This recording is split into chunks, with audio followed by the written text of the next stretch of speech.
Hey, Anime Stark fam. Part 5 of What If is here, imagining Deku's marriages to 4 heroines and 1 murderer. Brace for unexpected twists and turns, subscribe and let's dive into the wild scenarios together. Izuku dodges all of Bakugo's punches because he can see Bakugo's movements in slow motion. However, as time runs out, Bakugo manages to land some hits on Izuku's body. Sometimes, Bakugo hits him with explosive blasts, leaving our protagonist with first to second degree burns, causing a lot of pain. Bakugo, damn nerd, I'm going to kill you. Bakugo says before launching a powerful explosion at Izuku. Quickly, Izuku activates his glove and delivers a powerful blow to Bakugo. The gloves have been storing energy since the beginning of the festival. Bakugo's explosion hits Izuku, while Izuku's punch hits Bakugo, creating a massive explosion. They are both sent flying backward. Izuku uses his metallic claws to stop himself from falling off the platform, while Bakugo uses explosions to land back on the platform. Izuku's right side has severe burns, bruises on the left side, a broken lip, and a bleeding forehead. The leg wound opens up more, causing more bleeding and intense pain. Bakugo has numerous wounds, bleeding, bruises on arms and body.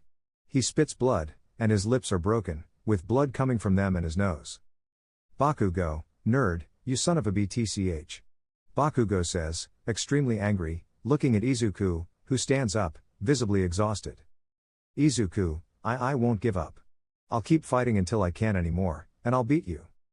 Bakugo, smiles crazily. Come then, you damn quirkless bastard. Bakugo charges at Izuku, who activates the claws on his gloves and fights back. Izuku dodges Bakugo's explosions and lands cuts on Bakugo's chest. However, Bakugo counters with a massive explosion, sending Izuku flying. He stops just at the edge of the platform, leaving everyone shocked at the bloody state of the fight. Cementos, Midnight-san, we have to stop the fight, your boyfriend is badly injured, and the other guy too. Midnight, I know. Midnight, forgive me for what I'm about to do, love. Midnight, the winner of this fight is. She doesn't finish speaking as she sees Izuku getting up, bleeding profusely. Izuku, and no. Please don't stop the fight. He says as his whole body trembles, causing him to fall, but he's still getting up. Midnight, but you can't continue, you're very hurt. Izuku, and no matter. Don't stop the fight. I won't let him win. Bakugo, damn nerd, be starred. He says, touching the cuts on his bleeding chest. The other heroines are astonished to see Izuku standing up despite his injuries. Kaina and Ryukyu plead for him to stop, tears in their eyes. Yu and Mirko express concern, wondering why he insists on continuing despite the state he's in. Bakugo threatens to kill Izuku. Bakugo says this, then uses his explosions to lift himself in the air and starts spinning rapidly using his explosions. The 5 heroines, Izuku.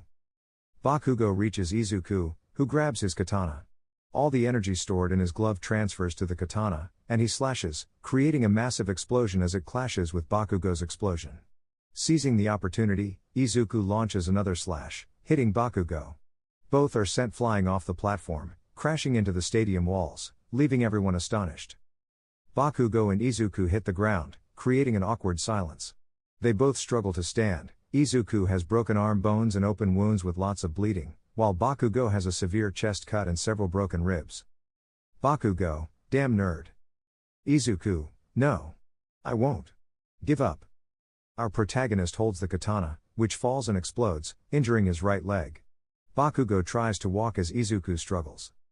After painful steps, Izuku and Bakugo face each other.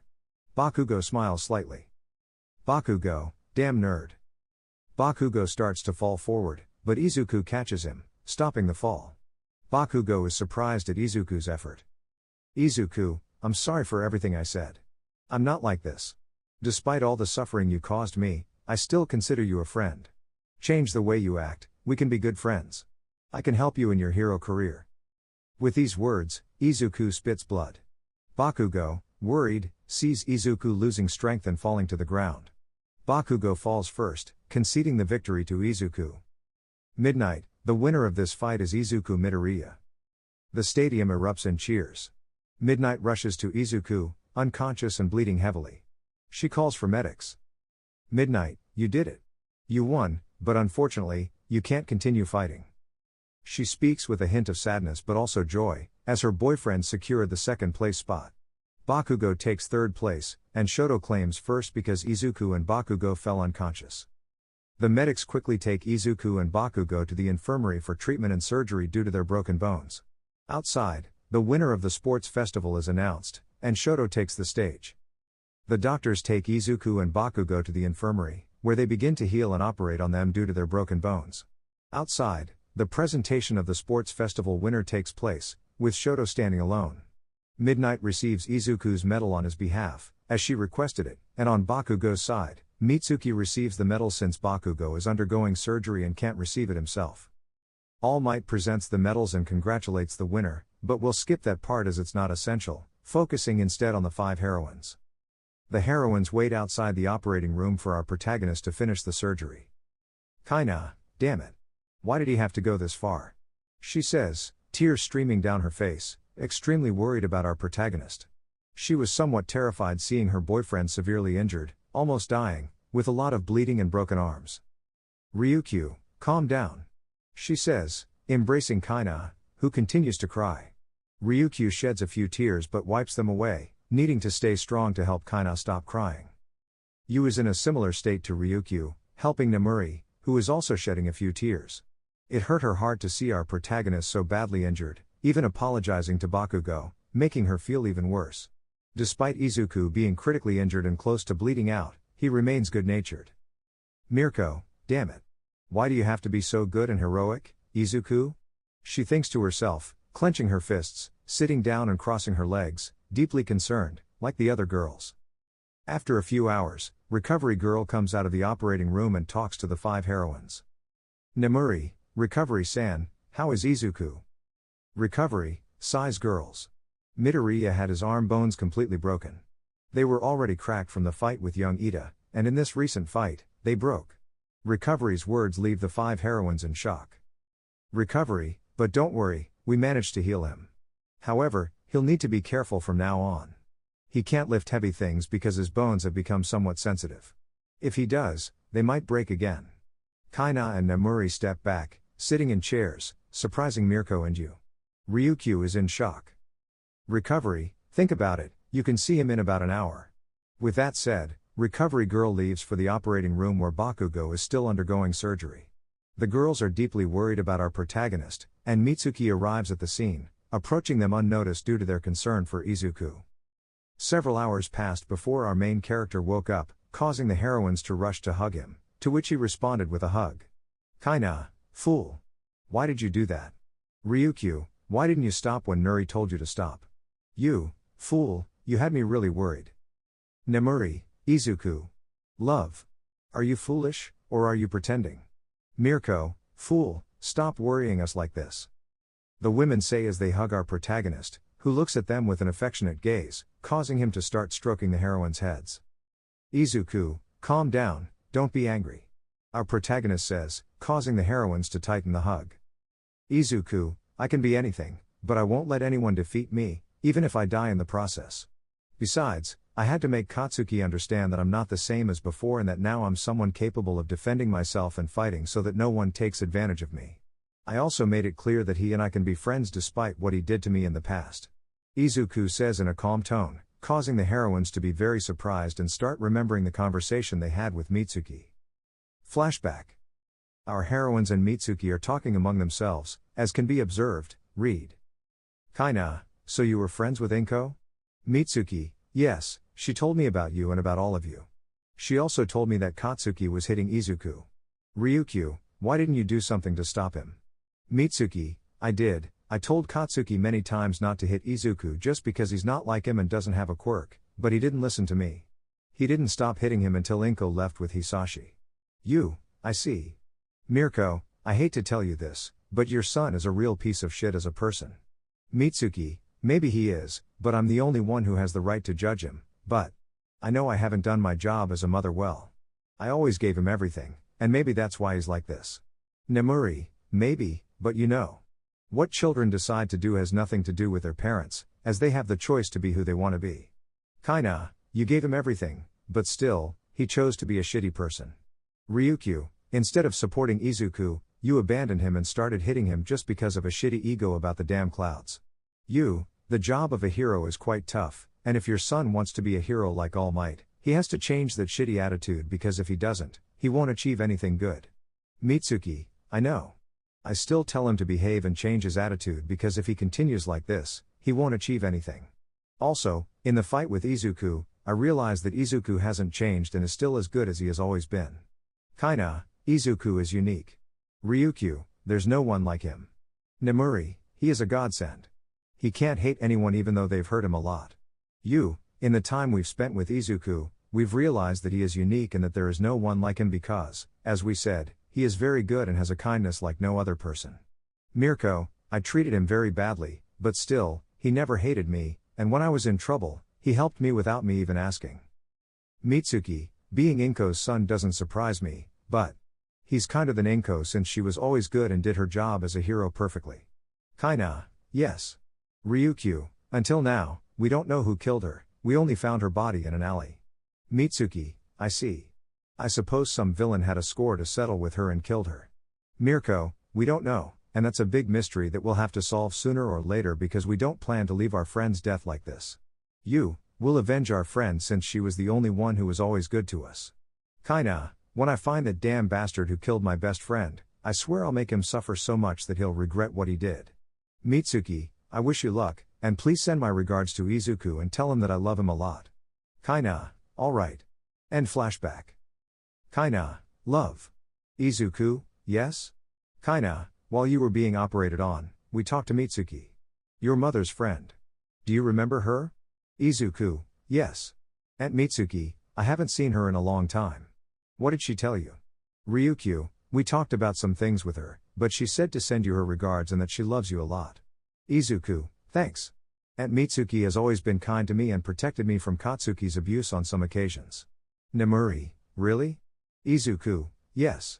The heroines separate from Izuku, who looks at them and wipes away the tears that the heroines have because while hugging Izuku, they were shedding some tears. Izuku, Aunt Mitsuki is a good person, and she raised Katsuki well, but his ego got to him, and he started treating her badly. Mirko, I see, quirks can make people change sometimes. Izuku, I guess so. Sighs, well, it's time to go. Nemuri, by the way. Nemuri takes the medal from her pocket and then hands it to Izuku, who takes the medal and looks at it, causing a smile to appear on his face, and his eyes start to shed some tears. Izuku, great, I managed to get second place. He says with a lot of happiness, causing the heroines to be surprised because they see Izuku happy and crying while holding the medal in his hand. Kaina takes the medal and puts it on him. Kaina, you know. For us, you are number one, right, girls? Ryukyu, of course. Nemuri, obviously. You, no doubt. Mirko, I have no objections because you are a real man and a hero. Izuku, thank you very much, girls. You are important to me.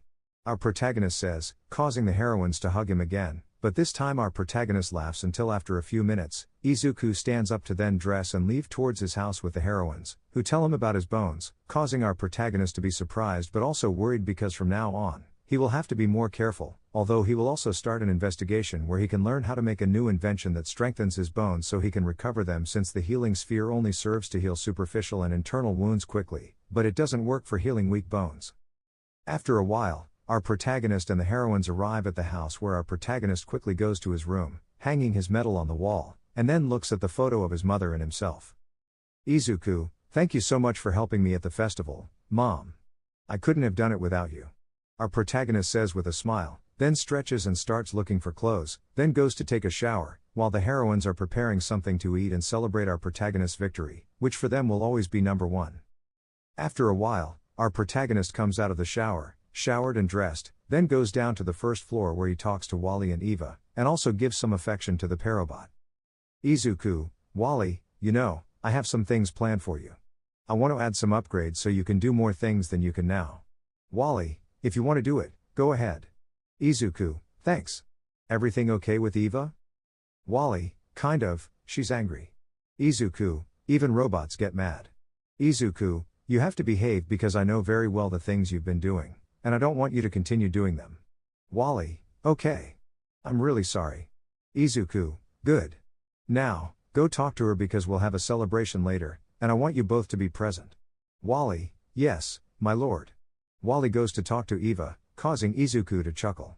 With the Parobot in his hands, he goes down to his workplace, where he talks to Jarvis, who congratulates him on the victory.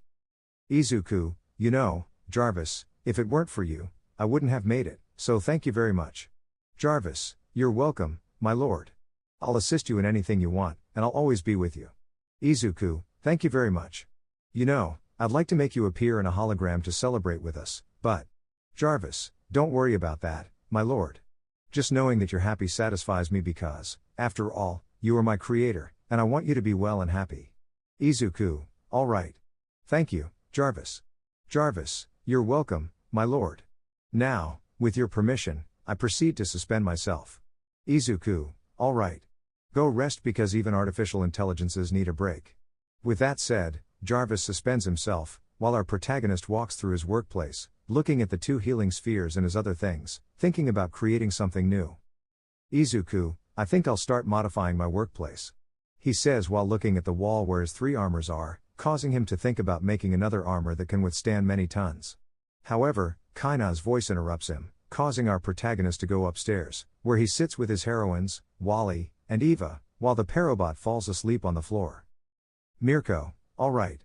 First of all, I want to make a toast for Izuku's victory, who was the second in the sports festival, but it doesn't matter because we know perfectly well that Izuku is number 1. Also, I want to make a toast for Izuku, who is a true hero and man. Everyone, cheers.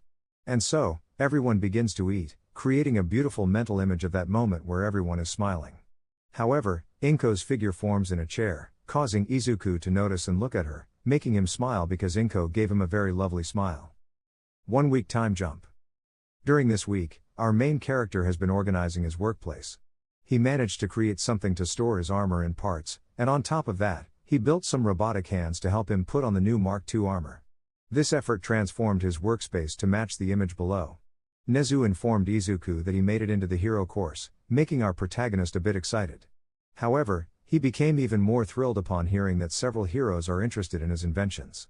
This has led to Izuku gaining clientele who have requested certain things. He noted these requests but left them pending because, as we know, Izuku has to go to the Island.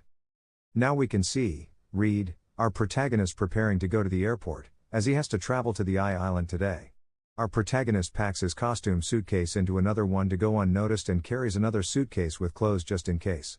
Meanwhile, the heroines also prepare to go to the Island. Kaina, alright, I'm ready with this. Kaina says as she looks at her suitcase, while the other heroines go down to the first floor, where they meet Izuku.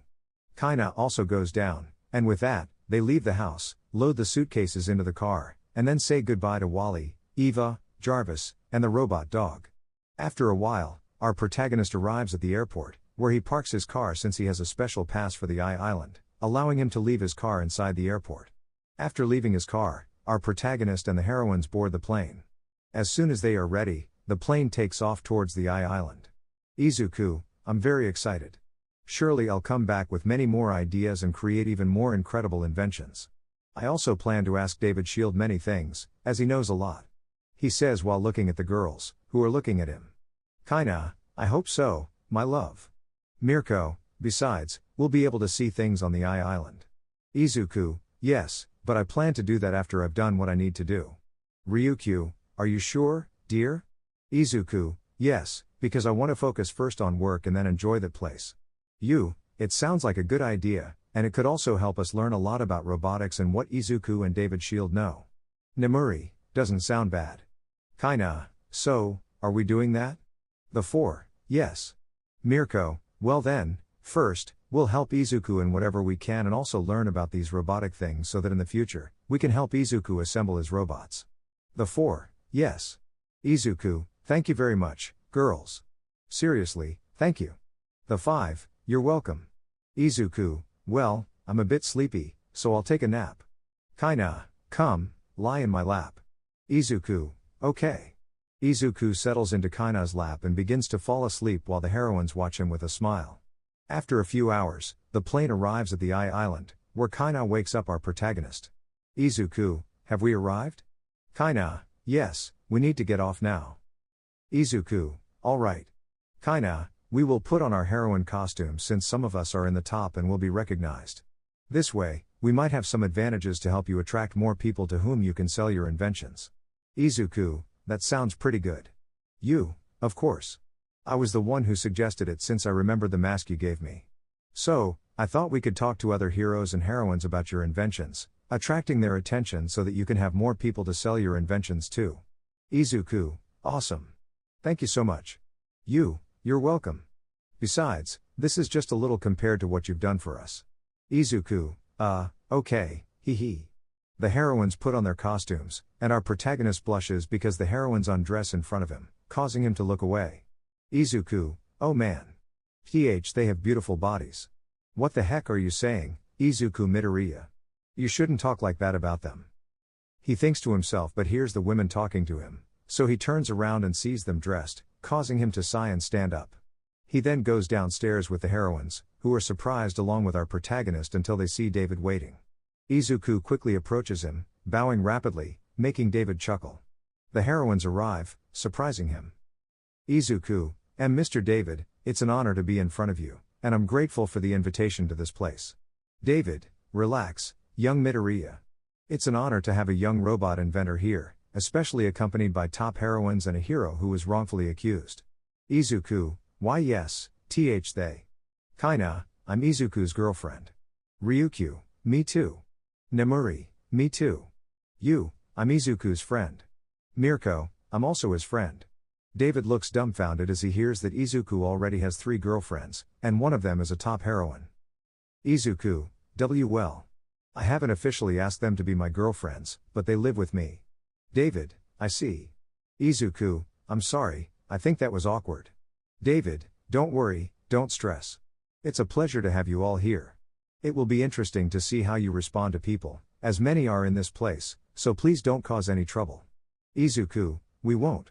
Izuku grabs his 2 suitcases, and they start walking until they reach inside the island, causing our characters to be extremely surprised because there are so many things. Izuku lets out a loud scream of excitement and moves very quickly from side to side, making others think that Izuku is teleporting. Kaina, calm down, love. Izuku, but this place is incredible. He says with stars in his eyes, surprising everyone. But David laughs and approaches our protagonist. David, relax, you'll have time to see everything. But now, let's talk about your inventions and your work because it's fascinating, and I want to give you some advice on it. Izuku, why yes. Kaina, love, we'll go do what we told you, so be careful. Izuku, yeah.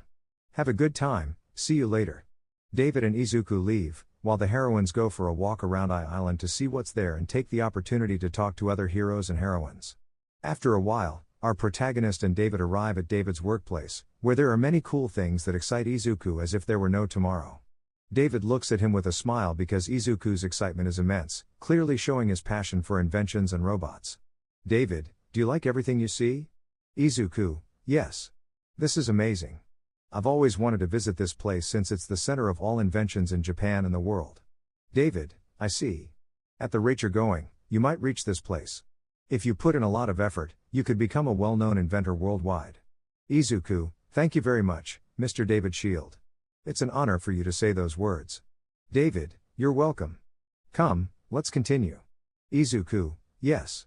Izuku and David start walking again until they reach David's gigantic office, where he begins to talk about some key things about each invention to our protagonist. Izuku listens attentively, learning much more as David explains things he didn't know, giving him a better understanding to keep creating. Minutes pass as David continues to explain various things to our protagonist, who only listens until David finishes speaking. It wasn't a lot, but it's all stored in our protagonist's mind, crucial for him. Izuku, by the way, Mr. David, a few days ago, I managed to create something quite important, and I would like you to see it and give me your opinion. David, of course. Izuku takes out his phone and shows a prepared video, displaying the recovery spheres. David is quite surprised but continues watching until the end, prompting Izuku to put away his phone. David, did you create that? Izuku, yes. It was an idea that occurred to me, and I put it into action until I created that, which could be very useful in hospitals for people to recover from serious injuries. David, that's quite incredible, young Midoriya. You're quite young and already created something like this, truly amazing. Regarding the hospital idea, you're absolutely right. What you created can help heal people, even heroes and heroines who have fought against villains.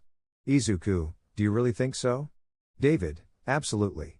It will be very helpful for people and doctors.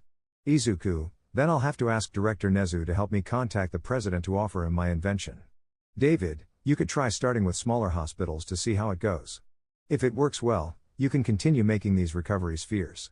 Izuku, yes, you're right. Thank you very much for your approval and advice. Now I want to talk to you about something else. David, what is it? Izuku, this. Izuku opens the suitcase containing the armor, making David pay attention. When Izuku opens the suitcase, the armor begins to cover him completely, surprising David immensely. Please only watch until the moment when he finishes putting on the armor. David, why you? Are you Iron Man? Izuku, yes. I am Iron Man. He says, causing David to be even more surprised than he already is. But our main character walks around the room, making David unable to look away until he notices a small flaw in the right leg of the armor. Izuku, did you notice it, right? David, yes. There's a flaw in the right leg. Izuku, exactly. There's a small issue with the knee because it doesn't bend completely when walking. David, I see. Well, maybe there's a problem with a cable or perhaps you put too much metal in that part. Izuku, that's why I brought it. I want you to help me with this and other things. I have many more plans, and I want to discuss them with you and get your help to maybe perfect them. David, alright, and this way, I can teach you more things than I've learned over the years. Izuku, great. Izuku walks up to David, and they begin fixing the armor while the heroines walk around the Island, meeting various heroes and heroines who show interest in Izuku's inventions. He shows them the mask, surprising them as it provides peripheral vision and alerts to danger, among other interesting features. The heroes and heroines who wear the mask share their contact numbers with Izuku. After a few hours, David fixes Izuku's armor, and our protagonist starts talking about his upcoming inventions. He tells David about an idea involving giant transparent tubes that can transport people quickly to their desired locations. David finds this to be a good idea but points out the high cost. David, that would indeed be a great idea. Izuku, absolutely. This way, people could spend less time commuting to work and move faster. David, yes, but you would have to spend a lot of money to create that. Izuku, that's why I want to start a food business to make money and eventually have a company where I can create many things to bring the future to our world. David, I see. That sounds quite interesting. You have a clear and curious goal. That's the first step to becoming someone incredible. Izuku, thank you, and I made another invention. David, really? Izuku, yes, it's a hologram that can help me in various ways. For example, it provided a view of fully constructed healing spheres, which was helpful as it informed me of any errors as I progressed. David, that sounds very interesting. Izuku, yes, I have a recorded video. Izuku takes out his phone and shows the video to David, who is amazed at how the hologram really works and expresses interest in having it. David, young Midoriya. How about I offer you $60 million for the hologram? Says, causing a silence to fill the room while our protagonist is trying to process what he heard. Then he shouts the word A, making David cover his ears. Izuku, WHWHWH what, BBB but I. David, calm down, take it easy, you're very surprised. Izuku, oh okay. He says, then sits down as David fetches a glass of water and hands it to our protagonist, who starts drinking while David sits in front of him. David, I offered you that price because I know very well that you're just starting with all your inventions. I know that Director Nezu is helping you with the things you need for your inventions, and with the money I offered, you can buy the things on your own. David, I started just like you, but I didn't have anyone to help me. I did everything on my own, and now that I can help someone, I don't want to miss the opportunity. Also, it will help you a lot to continue making your inventions because, in a way, you're progressing. I'll pay you, and I don't want you to give it to me for free. Izuku, I. David, relax. Think about it. Meanwhile, I'll keep telling you some things about technology and other stuff. Izuku, alright. So, our protagonist and David continue talking about technology and other things, while Izuku keeps thinking about what David said since $60 million is a lot of money that could be very useful to create his food business and continue on his path to fulfill his dream. However, he also thinks it might be wrong to take advantage of it. Our protagonist keeps pondering while the heroines continue collecting numbers for Izuku to have many clients. Night falls, and our protagonist meets with the heroines, starting a conversation with them and telling them about what David said. The heroines are extremely surprised and shocked, but after a few minutes, they react. Izuku, that's what happened, and I don't know whether to accept it or not. Kaina, dear, whatever you decide will be fine because with all that money, you could continue making your inventions, investing in things to improve them. Ryukyu, exactly. Kaina is right. If you want to accept it, it's fine because, after all, you worked hard to create that hologram, and I believe your work is worth it. Nemuri, don't think you're taking advantage because David Shield himself offered you that money, not you. You have to think it through because it costs you a lot to create your things, and you need money to keep doing your work. We managed to collect many numbers from heroines and heroes who are interested in your work, and they want you to call them to discuss what they need so you can create it for them. Mirko, you have to think about the price of your inventions. Izuku, I see. We'll be with you, even if you don't have money because we know how much effort you put into your work. Nemuri, money isn't the most important thing, but you know very well that the world moves with money. We're with you because we care about you, and you're a very good person. The 5 heroines smile at our protagonist, making him think about several things. Flashback. Inko, my son, I know that one day you'll become an important person, and I want you to remember that everything you do is valuable. If you create something entirely new and no one else has it, sell it at a good price because, after all, it costs you a lot. Izuku, are you sure, Mom? I don't want to take advantage. Inko, son, this world runs on money. To live and eat, you need money, and everyone knows it.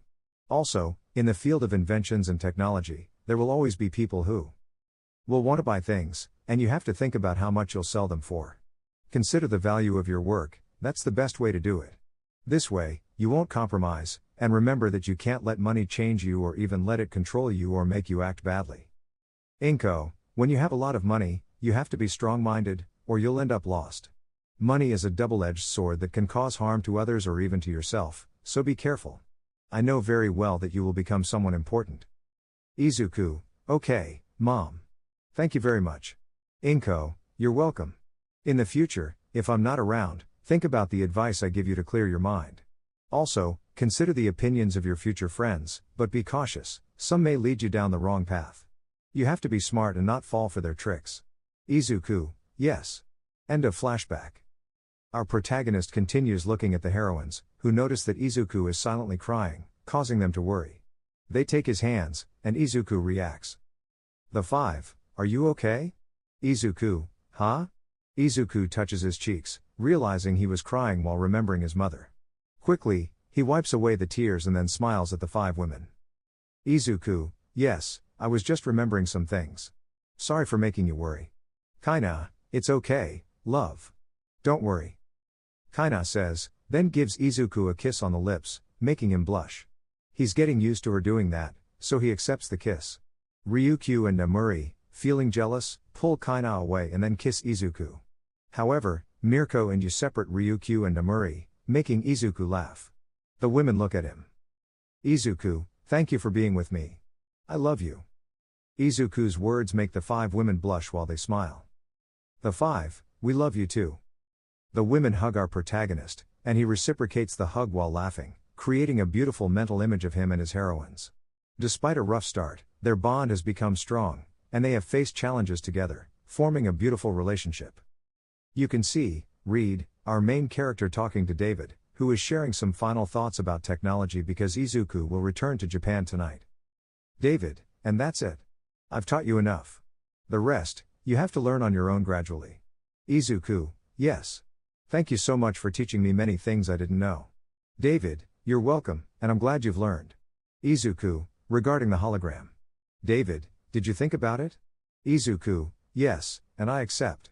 But first, I need to let you know that I'll have to make a unique hologram for you since mine is special, and I have important things in it. David, okay. I'll give you my number, so you can tell me when it's ready. Once it's done, you can send it to me by plane. Izuku, yes. Izuku smiles, shaking hands with David, who gives him his number. Izuku notes it on his phone, saves it, and they continue talking until lunchtime. Izuku leaves to explore Island, chatting with heroines about various things. He mentions that they'll leave tonight since they arrived yesterday and stayed in a hotel to keep their things. Hours pass as our main character keeps exploring and seeing things, making heroines smile and enjoy their day. Izuku comes up with several ideas inspired by existing inventions, thinking of ways to create something entirely new. Night arrives, and our protagonist, along with the heroines, heads to the airport. They bid farewell to David, board the plane, which takes off for Japan. Izuku, it was a pretty cool visit. Kinda, I agree, love. Plus, we got to spend time together. Mirko, yeah, that's the best part. Now you know things you didn't before, right, Izuku? Izuku, exactly. And now I have many ideas, like creating a submarine to explore underwater treasures. I also plan to build an underwater cave beneath the house to store things. Ryukyu, that sounds amazing, dear. I'd love to see all that.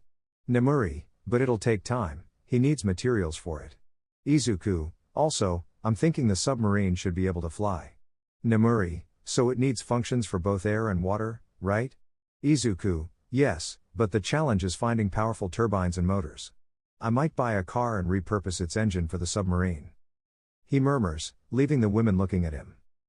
Kinda, well, you'll have time to think about it later. Now it's time to rest. You did a lot, didn't you? Izuku, I didn't do much. I just listened to what David told me. Ryukyu, well, we're a bit tired, so we'll take a nap. Izuku, alright. Rest well. The 5 heroines settle down, drifting off to sleep, while our protagonist contemplates the hologram he needs to create. After a few hours, the plane lands in Japan. Izuku wakes up the heroines, and they exit with their luggage, loading it into the car's trunk. They drive to Izuku's house, arriving in the early hours of the morning, precisely 3:30 a.m. After a while, Izuku reaches home, where Jarvis opens the gate. He parks the car outside, and the heroines wake up, enter the house, and head straight to their rooms. Izuku, Wally, and Eva unload all the luggage, as Izuku told the heroines to go to sleep. Izuku goes to his workspace, talks to Jarvis, and mentions he has to create another hologram. They get to work, using some available materials for the task. Time skips 6 months. Week 1. During this week, Izuku focused heavily on creating the hologram. He sought Nezu's help for the missing components, and the women living with him also assisted at times, learning about technology and Izuku's methods. Week 2. Izuku continued working on the hologram during this week until he succeeded. He sent the device to David, who received it by the end of the week. David then made the transfer to Izuku, who faced some challenges at the bank regarding the source of the funds. He explained his work and inventions, and for now, they let it pass. Week 3. Our protagonist began calling every hero and heroine interested in his work, thanks to the women's recommendations. Izuku noted down their suggestions, resulting in a lot of work. This week, he focused solely on contacting the heroes and heroines, asking about their quirks to tailor his creations to better assist them. Week 4. At the beginning of this week, Izuku purchased the necessary materials for crafting items for his clients. Afterward, he started creating each artifact, taking more time than expected. Second month. Week 1. Izuku concentrated solely on creating 3 artifacts for 3 heroes, which he did successfully. By the end of the week, he finished the 3 artifacts and sent them by plane to the countries where the heroes reside. Upon receiving the artifacts, the heroes transferred the corresponding money, totaling $10,000 per artifact. Week 2 and 3. During these weeks, our protagonist crafted 3 more artifacts for 3 heroines. He sent the artifacts by plane to the heroines living in the United States, and upon arrival, they transferred $10,000 for each artifact. Izuku now accumulated a total of $60,000. Week 4. In this week, Izuku began creating 3 more artifacts, bringing the total number of people waiting for his creations to 21. Third month. Week 1. Our protagonist finished creating the 3 artifacts, following the same process as with the previous 6 individuals. Izuku now had a total of $90,000 earned. Week 2 and 3. Over these 2 weeks, Izuku completed 3 more artifacts and sent them to the respective countries. The heroes transferred the money as agreed. Week 4. As in previous weeks, Izuku started crafting 3 more artifacts. Fourth month. Week 1. Izuku finished creating the 3 artifacts for the week and sent them to the corresponding countries. Now, he had 15 more people waiting for their artifacts. Week 2 and 3. During these weeks, Izuku completed 3 more artifacts, leaving him with 12 heroes to attend to. However, the prolonged hours of working began to take a toll on Izuku, and he started feeling unwell. Unaware of his condition, he continued working. Week 4. In this week, our protagonist started creating 3 more artifacts. 5th month. Week 1. During this week, our protagonist finished creating the 3 artifacts and sent them to the corresponding country. However, his health deteriorated further. The heroines noticed, attempting to pull him away from his workspace, but he became somewhat aggressive, causing them to step back. Despite their concern, our protagonist continued working. Week 2, 3, and 4. In these weeks, our protagonist continued crafting 6 more artifacts and thankfully completed them on time. Now, only 3 individuals remained for him to create artifacts. 6th month. In this month, our protagonist's health worsened significantly due to lack of sleep, insufficient rest, and poor nutrition. As a result, the last 3 artifacts took longer to complete. By the end of the month, he finished them, accumulating a total of $270,000. However, this success came at the cost of his mental and physical well-being, as he had devoted too much to his work. We can observe our protagonist in his workspace, visibly unwell. This time, the heroines decided to intervene, but our protagonist became somewhat aggressive. In a painful decision, Kaina knocked him out, and they moved him to a room, where they watched him with deep concern. Ryukyu, we have to do something to make him stop working so much. Kaina, he focused too much on making the artifacts, and he even became aggressive. Nemuri, I don't like seeing him like this. Mirko, his mental health probably worsened a lot because he was so concentrated on his work and lacked rest. He hasn't left the house in 6 months, and even the retirement of All Might didn't seem to affect him. You, I have an idea. Kaina, what is it? You, we need to take him to the hospital to find out what's wrong and why he's like this. Ryukyu, yes, that's the best option. Nemuri, so, once he wakes up, we'll take him to the hospital. The 4, yes. After a few hours, our main character starts making small jumps on the bed, sweating a lot while dreaming about the moment they were told their mother had died, causing our main character to begin crying. The heroines in the room wake up our main character, making him wake up very confused and sweaty, causing the heroines to look at him with deep concern. Izuku, where am I? What is this place? Kaina, calm down, dear. You're at home, in your room. Izuku, what happened to me? I was at work. Ryukyu, you fainted, and we found you lying on the floor. Izuku, I see. I have to go back to work. Nemuri, you know, we have to go to the hospital because we're feeling unwell, and we want you to come with us since you're important to us. Izuku remains silent, then sighs and nods. Izuku, fine. I'll go with you, but I need to shower. You, okay. Go shower, we'll wait downstairs with something for you to eat. Izuku, well. I'm sorry for that time I got aggressive. The heroines are surprised to hear our main character, who walks silently to his clothes cabinet, takes out clothes, and goes to shower, causing the women to go downstairs and start cooking something for Izuku. They realize they need to buy groceries as they've been taking care of it for the past 5 months. Our main character comes down, showered and dressed, with a pleasant aroma reaching his nose, making him hungry. He quickly eats, then leaves the house with the heroines, who get into the car, with Kaina driving. Kaina starts driving while our main character looks at some things on his phone, buying many items as he plans to create more inventions. Yu takes his phone, surprising him, and turns to look at her. You, sleep. Izuku, okay. Izuku starts to settle in, putting his head on Yu's shoulder. She watches as he begins to fall asleep, slowly holding his hand, causing Izuku to squeeze Yu's hand a bit, calming her down a bit with a sigh. Izuku falls asleep while Kaina continues driving until they reach the city. Kaina parks the car, and Yu wakes up Izuku, who wakes up, and they get out of the car, walking towards the hospital.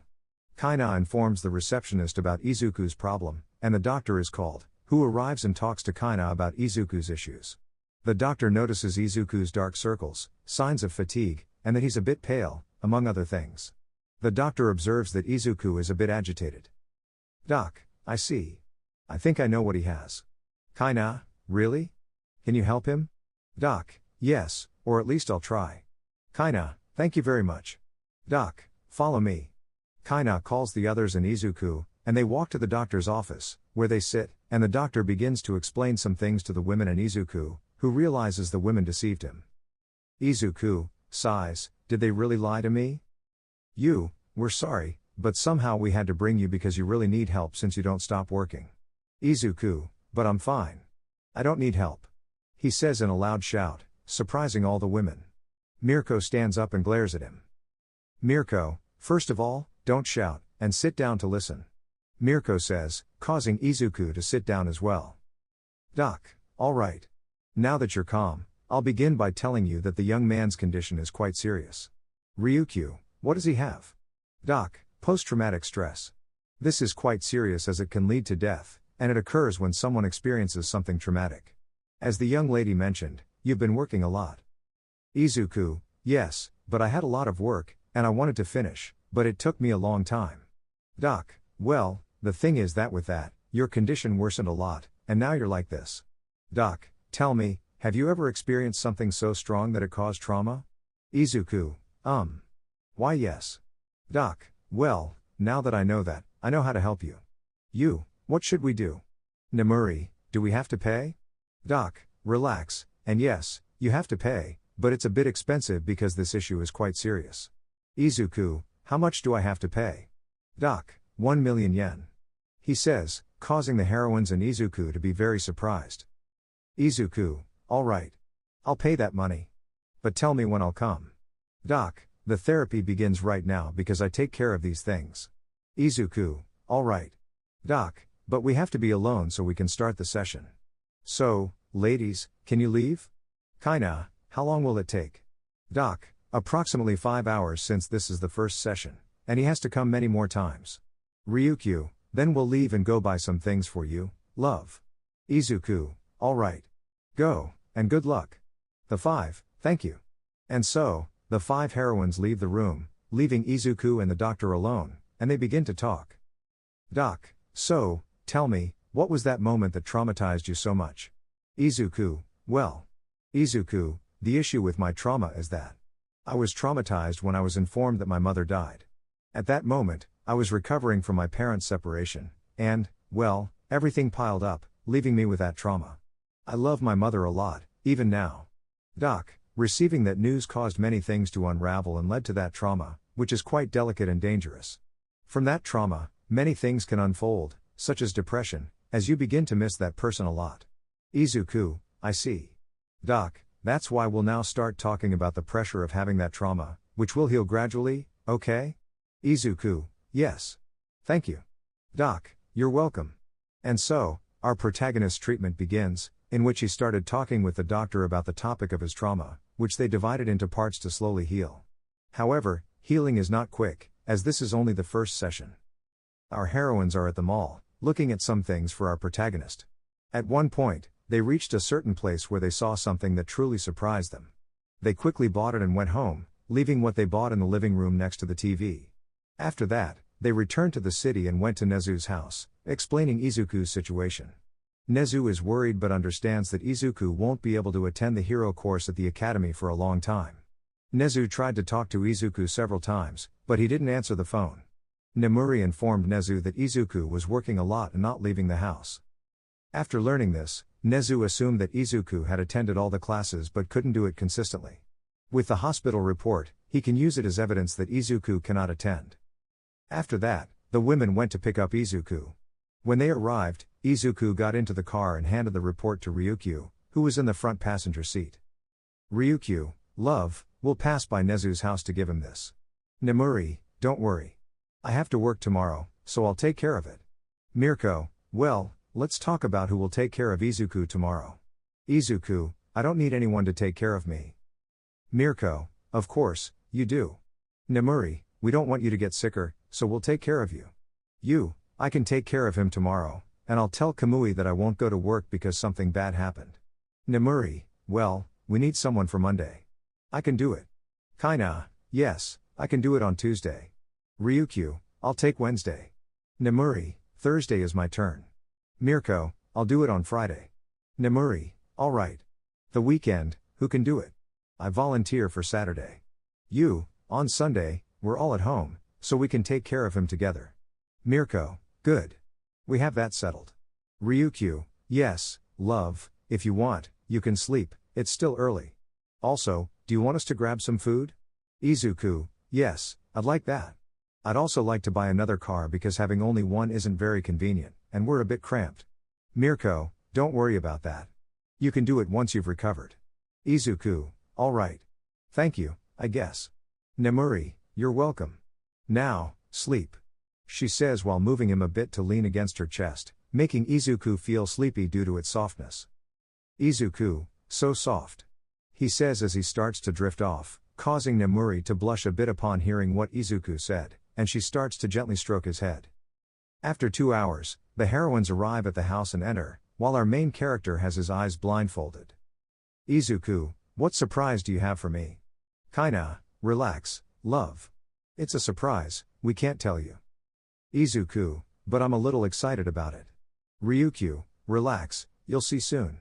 They continue walking until they reach the room where they uncover Izuku's eyes, and he is surprised and remains in total silence upon seeing what is in front of him. Tears start flowing from our main character's eyes, causing the heroines to worry and approach him, touching him afterward. Kaina and Ryukyu hold his right hand, while Nemuri and Yu touch his left hand. Mirko holds him by the shoulders. The five, what's wrong? Are you okay? They say, completely concerned, while our main character continues crying because in front of him, there is a life-size figure of Inko in her hero costume, striking her usual pose of making a peace sign with both hands while smiling with her eyes closed. Izuku, thank you. Thank you very much. Our main character says while still crying, causing the women to hug him, and our main character reciprocates until they separate, and Mirko wipes Izuku's tears. Mirko, we wanted to buy you something, and while walking through the mall, we saw this figure and decided to get it. Izuku, how much did it cost? You don't need to know the price because that doesn't matter. Nemuri, only the gesture matters, money comes and goes. Izuku, are you sure? Kaina, yes. Ryukyu, don't worry, love, and enjoy. Izuku, okay. Izuku says, then touches the figure while the heroines watch him. Nemuri, well, since we forgot to grab something to eat, we'll prepare a good meal so Izuku can feel a bit better. I'll help. Nemuri, good. Kaina, I'll help too. Mirko, I don't know what to do.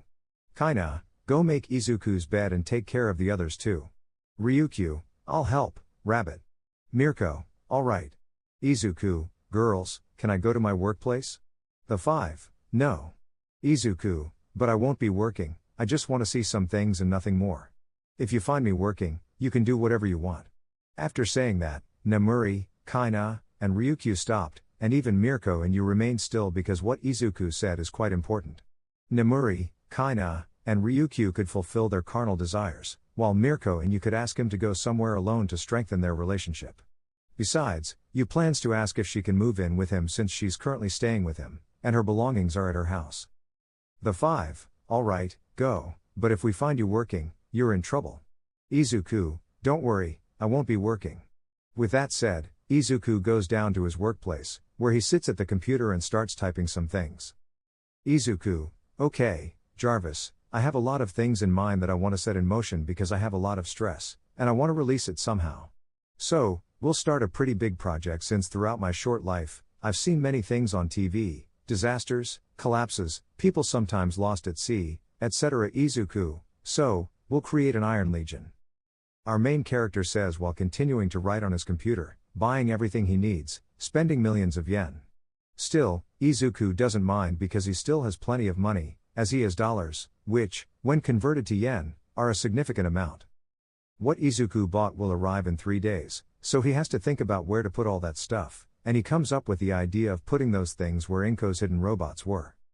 Izuku, alright. In 3 days, the things will arrive, which will hide where my mother's robots were hidden, so I'll have to clean that place.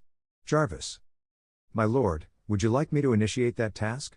Izuku, yes. Start it because I want us to begin as soon as the things arrive. Besides, you'll have to do most of it because, as you heard, they'll be watching me. Jarvis. Don't worry, my lord. I'll take care of that task. Izuku, today, I'll make holographic templates for the armors for you. Jarvis.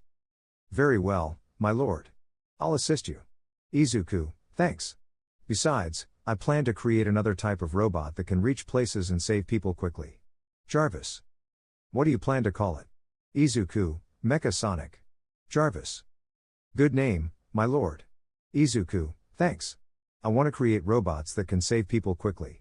Also, I have to improve my armors and create new ones. Jarvis. Very well, my lord. May I ask you for something? Izuku, of course, Jarvis. Jarvis. Could you create a body for me? Izuku, are you serious, Jarvis? Jarvis, yes.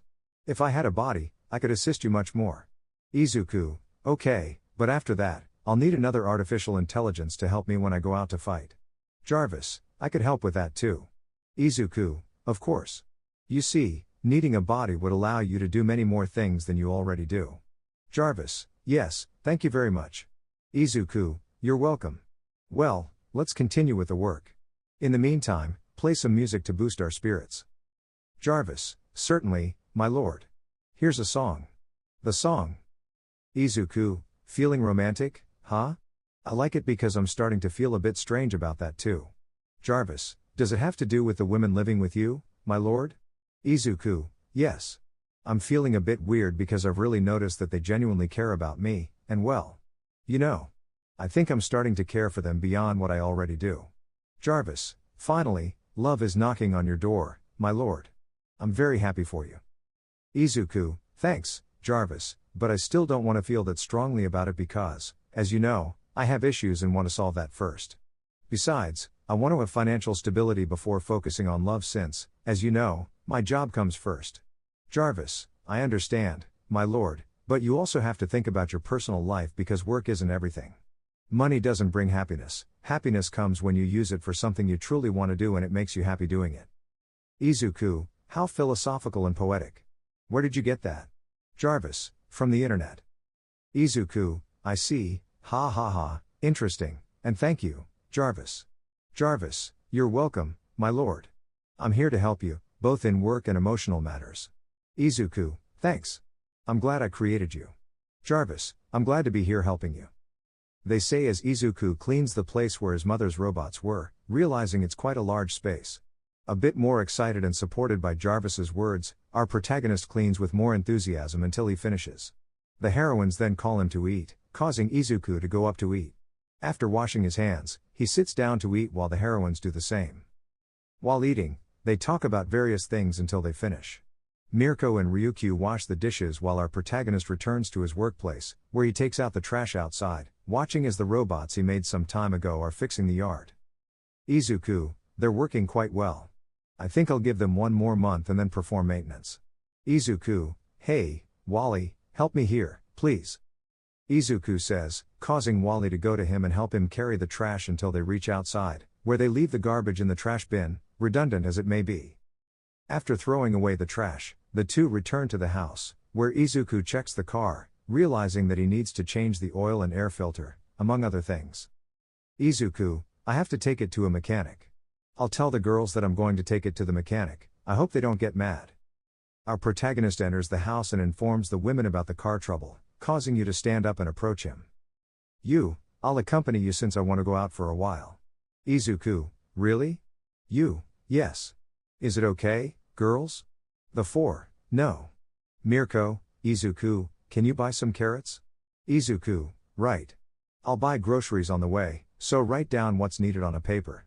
Mirko, okay.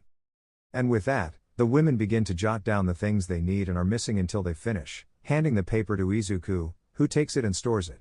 He then leaves with you, who sits in the passenger seat while Izuku takes the driver's seat, starting to drive after putting on a song as they head towards Musutafu.